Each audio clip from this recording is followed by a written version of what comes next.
राज्य मंत्रिमंडळाची आज दुपारी 3 वाजता बैठक। विधान भवनात बैठकीचं आयोजन। कोणते निर्णय होणार याकडे लक्ष।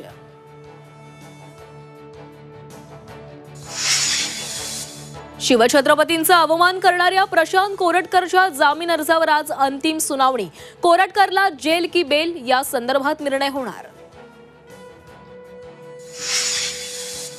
सलग दुसऱ्या दिवशी किल्ले शिवनेरीवर मधमाशांचा हल्ला।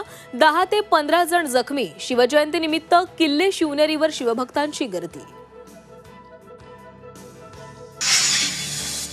सीसीआयने राज्यातील कापूस खरेदी गुंडाळली। कापूस खरेदी बंद झाल्याने शेतकरी अडचणीत। शेतकऱ्यांकडे अजूनही 18% कापूस शिल्लक असल्याची माहिती।